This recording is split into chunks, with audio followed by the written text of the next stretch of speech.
출근길 하나님 말씀과 동행하는 출동큐티의 진기선 목사입니다. 오늘 우리가 함께 나눌 말씀은 마태복음 23장 29절에서 39절입니다. 제가 낭독하겠습니다. 화 있을진저 외식하는 서기관들과 바리새인들이여, 너희는 선지자들의 무덤을 만들고 의인들의 비석을 꾸미며 이르되, 만일 우리가 조상 때 있었더라면 우리는 그들이 선지자의 피를 흘리는데 참여하지 아니하였으리라 하니, 그러면 너희가 선지자를 죽인 자의 자손임을 스스로 증명함이로다. 너희가 너희 조상의 분량을 채우라. 뱀들아, 독사의 새끼들아, 너희가 어떻게 지옥의 판결을 피하겠느냐. 그러므로 내가 너희에게 선지자들과 지혜 있는 자들과 서기관들을 보내매, 너희가 그 중에서 더러는 죽이거나 십자가에 못 박고, 그 중에서 더러는 너희 회당에서 채찍질하고, 이 동네에서 저 동네로 따라다니며 박해하리라. 그러므로 의인 아벨의 피로부터 성전과 제단 사이에서 너희가 죽인 바가랴의 아들 사가랴의 피까지 땅 위에서 흘린 의로운 피가 다 너희에게 돌아가리라. 내가 진실로 너희에게 이르노니 이것이 다 이 세대에 돌아가리라. 예루살렘아, 예루살렘아, 선지자들을 죽이고 네게 파송된 자들을 돌로 치는 자여, 암탉이 그 새끼를 날개 아래 모음같이 내가 네 자녀를 모으려 한 일이 몇 번이더냐. 그러나 너희가 원치 아니하였도다. 보라, 너희 집이 황폐하여 버려진 바 되리라. 내가 너희에게 이르노니 이제부터 너희는 찬송하리로다. 주의 이름으로 오시는 이여 할 때까지 나를 보지 못하리라 하시니라. 아멘. 오늘은 계속해서 이제 어제에 이어서 바리새인들을 책망하는 그러한 내용인데요. 사실 이것은 책망이라기보다는 거의 뭐랄까요, 어떻게 보면 저주에 가까운 그러한 저주? 글쎄요, 좀 꾸짖음? 하여튼 그런 거에 가까운 내용입니다. 근데 이제 우리가 이제 이 본문을 이해하려면요, 이제 이 소위 말해서 마태복음이라는 게 쓰여질 때의 그 상황을 우리가 좀 염두에 둬야 됩니다. 지금 이 내용은 정확하게 말씀드리자면 예수님이 십자가에 못 박히고 나서, 그리고 또한 유대인들에 의해서 유대 기독교인들이 이제 핍박을 받고 있는 그러한 이후에 예루살렘이 그 제1차 유대 로마 전쟁을 통해서 무너지고 난 다음에 쓰인 겁니다. 그러니까 복잡하죠. 쉽게 말해서 예수님을 십자가에 못 박은 그러한 사람들, 그리고 그 이후에 예수님을 따르던 사람들을 핍박하던 그러한 사람들이 있었어요. 유대인들이죠. 그 유대인들이 그런데 수십 년이 지나서 이 복음서가 쓰이기 직전에 그 로마와 전쟁을 벌입니다. 그것을 이제 제1차 유대 로마 전쟁, 혹은 이제 유대 어떤 그 뭐랄까 혁명 이렇게 이제 표현을 하는데, 중요한 것은 그때 이 유대 로마 전쟁에서 당연히 유대가 졌죠. 당연히 졌고, 그래서 성전, 예루살렘 성전이 완전히 이제 박살이 납니다. 이제 그 이후에 지금 장면인데, 사실 그런 것들이 다 반영된 거예요. 무슨 말이냐면, 여기 내용을 보시면 아시겠지만 이 서기관들과 바리새인들, 그러니까 율법을 그렇게 율법주의적으로 외식하는 것에서 그치는 것이 아니라, 바로 그 율법을 지키겠다고 자기네들이 만든 그러한 어떤 그 법칙들을, 규칙들을, 규율들을 지키겠다고 예수 그리스도를 십자가에 못 박은 겁니다. 예수를 십자가에 못 박았던 사람들이 누구냐? 바로 이렇게 율법을 소중하게 여기면서 하나님의 뜻을 지키겠다고 한 사람들인 거예요. 근데 이제 이게 늘 있었던 일이라는 거죠. 역사가 반복된다는 겁니다. 예전에도 뭐 예레미야라든지 아니면 그 이전에 또 뭐랄까 그 어떤 그 하나님께서 이제 보내신 그런 예언자들이 많이 있었지 않습니까? 항상 그 사람들이 이제 인정을 못 받았죠. 특별히 이제 예레미야가 제일 어떤 대표적인 그런 사람 중에 한 사람일 겁니다. 여기서는 뭐 이제 이 아벨의 피로부터 이제 사가랴의 그 피까지라고 하는데, 뭐 정확하게 우리가 뭐 알 수 없는 그런 뭐 역사가 있겠죠. 그러한 어떤 그 상황들 속에서 또 너희는 반복을 하는구나. 너희 조상들이랑 너희는 다르다. 그러니까 우리는 항상 그런 이야기 하죠. 우리가 역사를 통해서 공부를 하면서 저 사람들 왜 저랬을까? 뭐 이렇게 이제 예를 들면은 인류 역사 속에서 우리가 뭐 잘못한 것들 중에 몇 가지가 있는데, 예를 들면은 뭐 계급을 나눠 가지고 똑같은 사람인데 누구는 어떤 그 무슨 짐승 취급을 하고, 똑같은 사람인데 인종을 나눠 가지고 또 누구는 정말 이게 인간 이하 취급을 하고, 이런 역사들이 있었다는 거죠. 그러니까 그런 인류의 역사의 반복들을 통해서 우리가 항상 저렇게 왜 그랬을까, 그렇게 하지만 사실 비슷한 걸 반복한다는 거예요. 그게 이제 지금 여기서 보면은, 여기 보면 34절에 보니까 뭐라고 돼 있냐, 너희가 십자가에 못 박았다, 이런 표현을 씁니다. 십자가에. 사실 근데 이 십자가에 못 박는 거는 로마의 권한이잖아요. 그 이제 잠깐 그 예수님 시대 이전에 소위 유대인들이 자치했던 때가 잠깐 있었거든요. 그리고 이제 마카비 혁명을 통해서 소위 유대인들이 잠깐 어쨌거나 이제 자치했던 때가 있었습니다.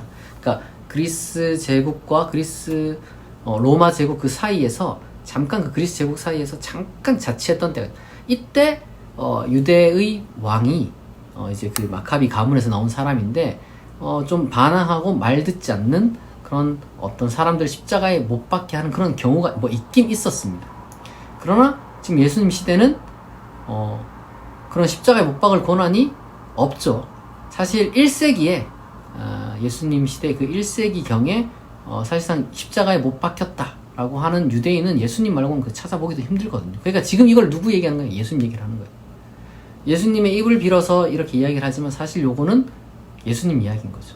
교회가 비판하는 겁니다. 근데 거기서 끝나느냐? 더러는 회당에서 채찍질하고 이 동네 저 동네에 따라다니면서 박해를 했대요. 이 교회 이야기를 하는 거예요. 교회 이야기. 예수님을 따라가려고 했던, 혹은 그런 비슷한 발언을 했던 예수님의 어떤 그 사상들을 옹호했던 사람들 유대인의 회당에서 쫓아내고 채찍질하고, 그리고 또 37절에 보니까 내게 파송된 자들을 돌로 치는 자여, 이런 표현도 있습니다. 돌로 쳤다는 것은 죽였다는 얘기거든요.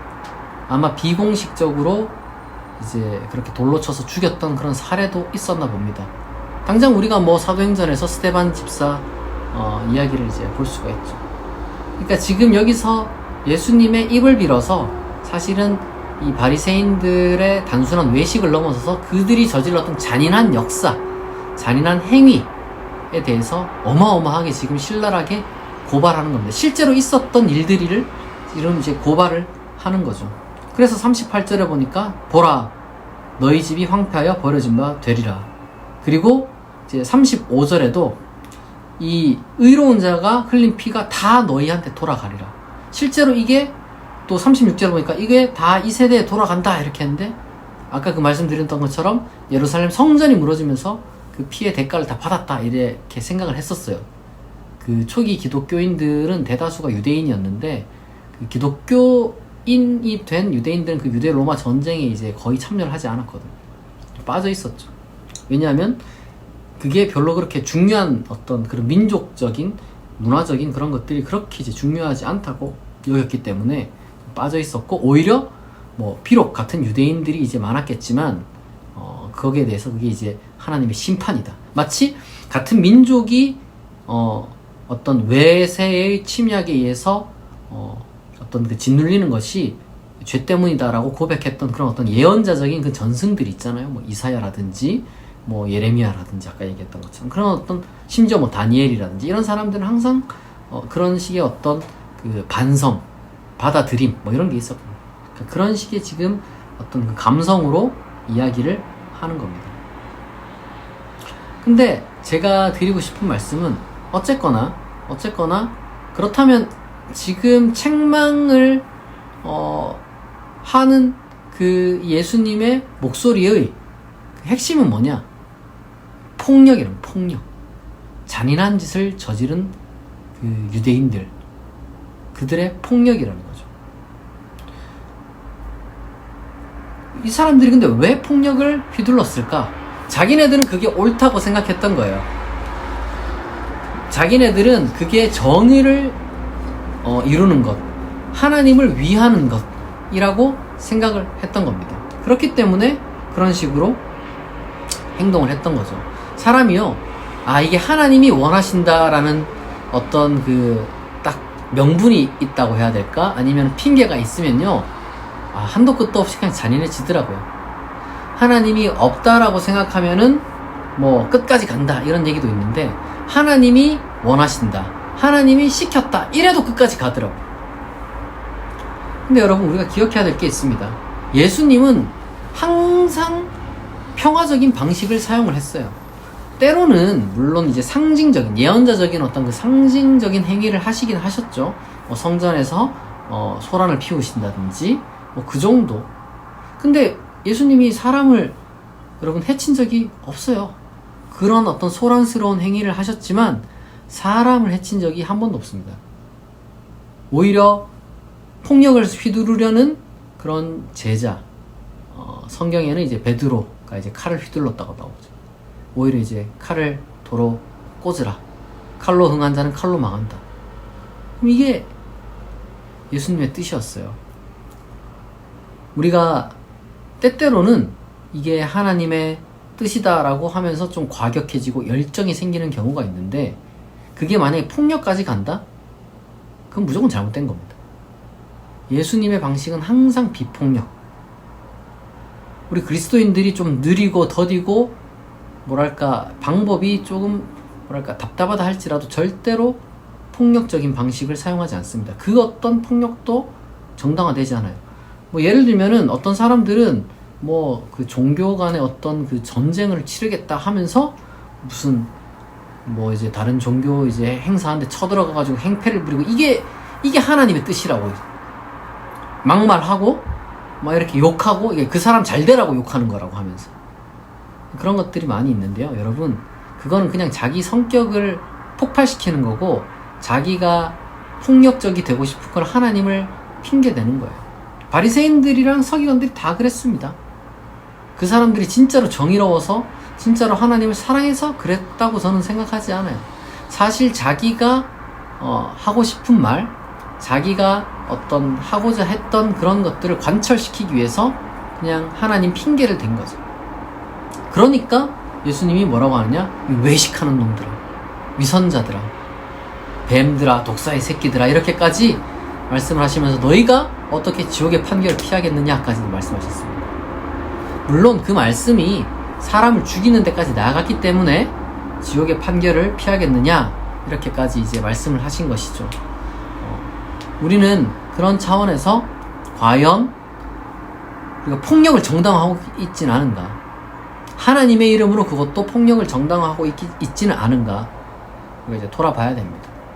우리가 무엇이 하나님의 뜻인지 아닌지 항상 점검해 가는 과정 가운데 있어야 하기 때문에 더더욱 우리가 조심하고 신중해야 될 겁니다.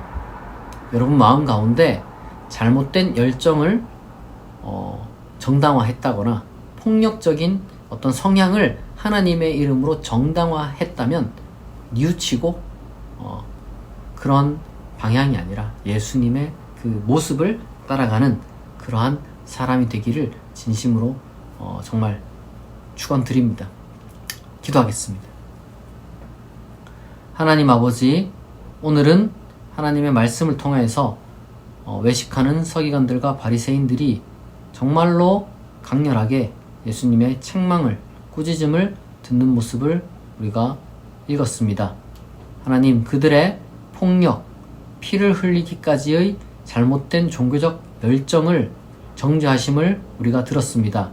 우리가 그렇게 잘못된 종교적 열정을, 폭력적 종교적 열정을 갖지 않도록 하나님께서 우리의 마음을 늘 다스려 주시고 평화의 사람, 하나님의 샬롬을 추구하는 그러한 예수님의 또한 방식을 따라가는 그리스도인들 되게 하여 주옵소서. 감사드리며 예수님의 이름으로 기도합니다. 아멘. 여러분, 벌써 금요일이 찾아왔습니다. 오늘 하루 여러분 하나님께서 맡겨주신 일 잘 감당하고 평안한 하루 되시기를 축복합니다. 오늘 출동 큐티는 여기서 마치겠습니다. 내일 아침 6시에 다시 만나겠습니다.